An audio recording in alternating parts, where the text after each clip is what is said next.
ഈ ഒരു ടേസ്റ്റിൽ മുരിങ്ങയ്ക്ക മെഴുക്കുവരട്ടി ഉണ്ടാക്കിയിട്ടുണ്ടോ? നല്ല ടേസ്റ്റാണ് കേട്ടോ. നല്ല ടേസ്റ്റിയുമാണ്, വളരെ ഈസിയുമാണ്. അപ്പം വളരെ പെട്ടെന്ന് തന്നെ നമുക്കിത് തയ്യാറാക്കി എടുക്കാൻ പറ്റും. അപ്പോൾ വീഡിയോ കണ്ടാലോ? ഹായ്, നമ്മുടെ സോയയുടെ പുതിയ വീഡിയോയിലേക്ക് എല്ലാവർക്കും സ്വാഗതം. അപ്പം ഇന്ന് തോരൻ വയ്ക്കാനൊന്നുമില്ല എന്ന് പറഞ്ഞപ്പോൾ ഇന്ന് മുരിങ്ങക്കായ് പൊട്ടിച്ചിട്ട് വരാമെന്ന് പറഞ്ഞിട്ട് ഏട്ടൻ മോളിൽ കയറിയതാണ്. അപ്പോൾ അങ്ങനെ മുരിങ്ങക്കായൊക്കെ പൊട്ടിച്ച് ഞങ്ങൾ മെഴുക്ക് പുരട്ടി ഉണ്ടാക്കാൻ പോവാണ്. അപ്പോൾ കുറേ ഉണ്ടായിരുന്നു കേട്ടോ. അപ്പോൾ എത്തണതൊക്കെ കുറച്ച് പൊട്ടിച്ചു, ബാക്കിയൊക്കെ തോട്ടിയെടുത്ത് പൊട്ടിക്കണം. അപ്പോൾ പിന്നെ പൊട്ടിക്കാന്ന് പറഞ്ഞിട്ട് അടുത്തുള്ളതൊക്കെ ഞങ്ങൾ ഇങ്ങനെ പൊട്ടിക്കുകയാണ്. ഇനിയും പൂവിടുന്നുണ്ട് കേട്ടോ, നിറയെ പൂവ് ഇട്ടിട്ടുണ്ട്. അപ്പോൾ കുറേ ആയി ഉണ്ടായിക്കൊണ്ടേയിരിക്കുന്നു. അടുത്ത ട്രിപ്പ് ഇനിയും ഉണ്ടാവുന്നുണ്ട്. അപ്പോൾ ദേ നമ്മളുടെ മുരിങ്ങക്കായ ദേ ഇത്രയും കിട്ടിയിട്ടുണ്ട്. അപ്പോൾ പക്ഷേ നമ്മളുടെ മെഴുക്ക് പുരട്ടിക്ക് ഇത്രയും വേണ്ട, നമുക്ക് 4 മാത്രം മതി കേട്ടോ. അപ്പോൾ അതിന് ശേഷം കട്ട് ചെയ്തതിന് ശേഷം ഇനി വേണമെങ്കിൽ നമുക്ക് എടുക്കാം. അപ്പോൾ ആദ്യം തന്നെ അതൊന്ന് ചുരണ്ടി അതിൻ്റെ തോലൊക്കെ ഒന്ന് കളഞ്ഞെടുക്കണം. എന്നിട്ട് കട്ട് ചെയ്യുമ്പോൾ നമുക്ക് അതിൻ്റെ ചീന്തുമ്പോൾ തോല് കുറവേ കിട്ടുള്ളൂ. അതല്ലാതെ ചുരണ്ടാണ്ട് വെറുതെ തോല് കട്ട് ചെയ്തെടുക്കുമ്പോൾ വലിച്ചെടുക്കുമ്പോൾ ചില മുരിങ്ങക്കായ കയ്പ്പ് വരും. അപ്പോൾ അതുകൊണ്ടാണ് ഈ ചുരണ്ടി എടുക്കുന്നത്. നമ്മളുടെ മുരിങ്ങക്കായ കയ്പ്പില്ല എങ്കിലും കൂടെ അങ്ങനെ ചെയ്ത് നമ്മൾ ശീലമായി. അപ്പം ഇനി നമുക്കതൊന്ന് കട്ട് ചെയ്തെടുക്കാം കേട്ടോ. അപ്പോൾ മുരിങ്ങക്കായ കട്ട് ചെയ്യുമ്പോൾ ശ്രദ്ധിക്കണം കേട്ടോ, ചെറിയ പീസുകളാക്കിയിട്ട് കട്ട് ചെയ്യണം. മാക്സിമം നമുക്ക് ഒരുപാട് കുഞ്ഞിതാക്കണ്ട, എന്നാലും ചെറിയ രീതിയിൽ നീട്ടം കുറച്ചിട്ട് തന്നെ കട്ട് ചെയ്യാം. കാരണം നമ്മൾ സാമ്പാറിൽ ഇടുന്ന പോലെ നീളം വേണ്ട കേട്ടോ. നമ്മൾ സാമ്പാറിൽ ഇടുമ്പോൾ കടിച്ച് വലിക്കുകയാണ് ചെയ്യുന്നത്, പക്ഷെ ഇത് കടിച്ച് വലിക്കില്ല, വായിലിട്ട് നമ്മൾ ചവച്ചെടുക്കുകയാണ് ചെയ്യുന്നത്.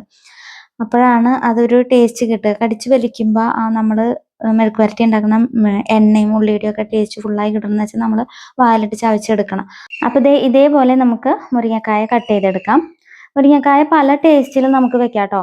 തേങ്ങ അരച്ചിട്ട് ഉള്ളിയും ജീരകമൊക്കെ ഇട്ടിട്ട് അവിയൽ പോലെ വെക്കാം. പിന്നെ പരിപ്പിട്ടിട്ട് വെക്കാം. പരിപ്പിട്ടിട്ട് വെക്കുമ്പോൾ നല്ല ടേസ്റ്റാണ് കേട്ടോ. അതിൻ്റെ വീഡിയോ ഞാൻ മുൻപേ ഇട്ടിട്ടുണ്ട്. അപ്പോൾ നിങ്ങൾക്ക് കാണണം ആവശ്യമാണെങ്കിൽ റിലേറ്റഡ് വീഡിയോയിൽ ഞാൻ കൊടുക്കുന്നുണ്ട്. പിന്നെ അതേപോലെ മുരിങ്ങക്കായുടെ ഉള്ളിൽ ആ മാംസം മാത്രം ചിരകി എടുത്തിട്ട് നമ്മൾ കാബേജ് തോരൻ വെക്കുന്നത് പോലെ വെക്കാം. പക്ഷെ എനിക്ക് ഏറ്റവും ടേസ്റ്റി ആയിട്ട് തോന്നിട്ടുള്ളത് പരിപ്പിട്ട് വെക്കുമ്പോഴാണ്. പരിപ്പും മുരിങ്ങക്കായും കൂടെ വെക്കുമ്പോഴാണ്. അത് പരിപ്പ് കുത്തി കാച്ചുമ്പോൾ ഒരു പ്രത്യേക ടേസ്റ്റ് അല്ലേ. അപ്പോൾ പിന്നെ മുരിങ്ങക്കായുടെയും കൂടെ ഒപ്പം വെള്ളമില്ലാതെ പരിപ്പിട്ട് വെക്കുമ്പോൾ നല്ല ടേസ്റ്റാണ്. അപ്പോൾ നമ്മളുടെ ഇതേ മുരിങ്ങക്കായ എല്ലാം കട്ട് ചെയ്തെടുത്തിട്ടുണ്ട്. ഇനി നമുക്ക് ഇതൊന്ന് കഴുകി റെഡിയാക്കി കൊണ്ടുവരാം കേട്ടോ. അപ്പം ഞാൻ ആ 4 മുരിങ്ങക്കായ തന്നെ എടുത്തിട്ടുള്ളൂ, പിന്നെ എടുത്തില്ല, ആവശ്യത്തിനായി. ഇനി നമുക്ക് ആവശ്യത്തിന് വെള്ളം ഒഴിച്ചു കൊടുക്കാം. കുറച്ച് വെള്ളം ഒഴിച്ചാൽ മതി കേട്ടോ. കാരണം മുരിങ്ങക്കായുടെ മുകളിലൊന്നും വെള്ളം നിൽക്കണ്ട, കുറച്ച് വെള്ളം ഒഴിച്ചാൽ മതി. കാരണം വേഗം വെന്ത് കിട്ടും മുരിങ്ങക്കായ. പിന്നെ ഉടഞ്ഞ് പോയി കഴിഞ്ഞ് കഴിഞ്ഞാൽ നമ്മൾ ഉള്ളി മുളകൊക്കെ കാച്ചുമ്പോൾ ആകെ കലങ്ങും. അപ്പോൾ കോലിങ്ങനെ കുത്തിക്കെടുക്കും, അപ്പോൾ അതിൻ്റെ ടേസ്റ്റ് പോവും. അപ്പോൾ കറക്റ്റ് വേവിൽ നമ്മൾ എടുക്കാം. മഞ്ഞപ്പൊടി ഇട്ട് കൊടുത്തിട്ട് അതേപോലെ ആവശ്യത്തിന് ഉപ്പ് ഇട്ട് കൊടുത്ത് നമുക്കതൊന്ന് വേവിച്ചെടുക്കാം കേട്ടോ. അപ്പം നമുക്ക് ഈ മുരിങ്ങക്കായ വെന്ത് വരുമ്പോഴത്തേന് നമുക്ക് കുറച്ച് ചെറിയ ഉള്ളി നന്നാക്കി എടുക്കാം. അപ്പം നിങ്ങൾക്ക് ഈ വീഡിയോ ഇഷ്ടപ്പെട്ടാലേ ഈ ചാനലൊന്ന് സബ്സ്ക്രൈബ് ചെയ്യാനും അതേപോലെ കമൻറ്റ് ചെയ്യാനും ലൈക്ക് ചെയ്യാനും മറക്കല്ലേ. ഇപ്പം മുരിങ്ങക്കായ ഉണ്ടാവുന്ന സീസണാണ്. അപ്പം നമുക്ക് പല വെറൈറ്റിയിലും വെച്ച് നോക്കാം. അപ്പം നമുക്ക് എന്താ പറയുക, ഒരേ ടേസ്റ്റിൽ വെക്കുമ്പോൾ എല്ലാവരും മടുത്തു പോകും. അപ്പോൾ പല വെറൈറ്റിയിൽ വെക്കുമ്പോൾ എല്ലാവർക്കും ടേസ്റ്റും ആവും. പിന്നെ മുരിങ്ങക്കായ നമ്മളെ വീട്ടിൽ ഉള്ളവരൊക്കെയാണെന്ന് വെച്ചാൽ പെട്ടെന്ന് ചിലവാവുകയും ചെയ്യും, കളയേണ്ടി വരില്ല. മാത്രമല്ല ഈ സീസൺ അങ്ങോട്ട് കഴിഞ്ഞു കഴിഞ്ഞാൽ മുരിങ്ങക്കായ്ക്ക് 2 മുരിങ്ങക്കായൊക്കെ കിട്ടണമെന്ന് വെച്ചാൽ 100 രൂപ 110 രൂപയൊക്കെ കൊടുക്കണം. സാമ്പാറിൽ മുരിങ്ങക്കായ ഇട്ടാലേ ഒരു ടേസ്റ്റ് ഉള്ളൂ. അപ്പോൾ നമ്മൾ 100 രൂപ കൊടുത്തിട്ടാണെങ്കിലും നമ്മൾ മുരിങ്ങക്കായ മേടിക്കും. അപ്പോൾ ഈ ടൈമിലാവുമ്പോൾ നമുക്ക് കടയിൽ നിന്ന് വാങ്ങിക്കാനും ചീപ്പ് റേറ്റേ ഉണ്ടാവുള്ളൂ. അപ്പോൾ നല്ല ടേസ്റ്റിൽ പല വെറൈറ്റിയിൽ ഉണ്ടാക്കി കഴിക്കുകയും ചെയ്യാം. അപ്പോൾ ഇതേപോലെ ഒന്ന് ട്രൈ ചെയ്ത് നോക്കിയിട്ട് അഭിപ്രായം പറയണം. അപ്പോൾ ദേ നമ്മുടെ മുരിങ്ങക്കായൊക്കെ വെന്ത് റെഡി ആയിട്ടുണ്ട്. ഉപ്പൊക്കെ പാകത്തിന് കറക്റ്റാണ്. അപ്പോൾ ഇനി ഒരു ചീനച്ചട്ടി വെച്ച് നമുക്ക് വെളിച്ചെണ്ണ ഒഴിച്ചു കൊടുക്കാം. ഇനി നമ്മൾ നന്നാക്കി വെച്ചിട്ടുള്ള ഉള്ളി എടുത്ത് നന്നായി ചതച്ച് അതിലിട്ട് കൊടുക്കാം. ഞാനിവിടെ ഇടിച്ച മുളകാണ് കേട്ടോ കാച്ചാനായിട്ട് ഉപയോഗിക്കുന്നത്. നിങ്ങൾക്ക് മുളക് പൊടിയേ ഉള്ളൂ എന്ന് വെച്ചാൽ അതെടുത്താലും മതി. അപ്പോൾ നന്നായി ഒന്ന് മൂത്ത് വരണം ഉള്ളിയും മുളകും കൂടിയിട്ട്. എന്നിട്ട് നമുക്കതിലേക്ക് ഇട്ട് കൊടുക്കാം. ഇത് വളരെ ഈസി ആയിട്ട് ഉണ്ടാക്കാം കേട്ടോ. കാരണം എന്ന് വെച്ചാൽ മുരിങ്ങക്കായ്ക്ക് അധികം വേവില്ല, പിന്നെ പെട്ടെന്ന് പണി കഴിയും. അപ്പോൾ സൈഡ് ഡിഷായിട്ട് കഴിക്കാനായിട്ട് നല്ലൊരു ടേസ്റ്റി ആയിട്ടുള്ള ഒരു മെഴുക്ക് പുരട്ടിയാണ്. അപ്പോൾ എല്ലാവരും ഒന്ന് ട്രൈ ചെയ്ത് നോക്കണം.